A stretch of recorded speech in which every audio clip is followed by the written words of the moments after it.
જેવી વાત કહેવાય, દુઃખની વાત છે પણ મારે કરવી પડશે. મને હમણાં એક ફોન મને કે કુપા એક પ્રોગ્રામ કરવાનો છે, કેટલા પૈસા લઈશો? મેં તો 2.5 લાખ રૂપિયા. કે કૂતરાના રોટલાનો પ્રોગ્રામ છે તો મેં તો 2.5 લાખ રૂપિયા આપજો. મને કે કુપા તમને કૂતરામાં ખબર ન પડતી શું? મેં તો કેમ? કૂતરાના રોટલાનો પ્રોગ્રામ છે, શું 2.5 લાખ રૂપિયા? કે તો કંઈ બોલતા નહીં, 51,000 રૂપિયા આપજો કુપા, એટલું કૂતરાનું માન રાખો. કે કંઈ વાંધો નહીં, તું 51 તો કૂતરાને તમે લઈ લીધા, હું કોઈને મૂકતો શું જ નહીં, કૂતરાનું તો કૂતરા. પછી 51,000 નક્કી કર્યા. હું જો સ્ટેજમાંથી બેઠો તો મારી સામે 2 કૂતરા બેઠેલા. તો એક કૂતરાએ બીજા કૂતરાને પૂછ્યું, તું આને ઓળખે છે લાંબા વારવાળાને? બીજો કૂતરો કે હા.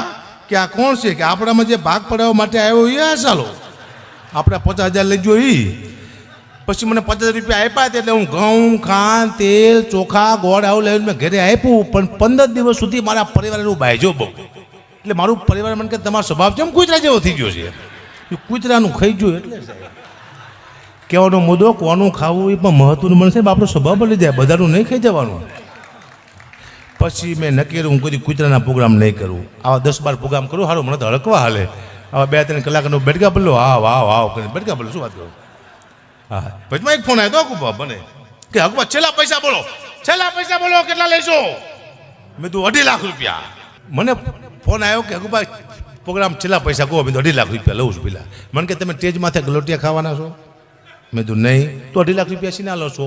મેં તો ભવિષ્યમાં અમારા છોકરાને ગલોટિયા ન ખાવા પડે એને તમારા બાપ લઈશ. અમારા છોકરા ગલોટિયા ખાતા હોય.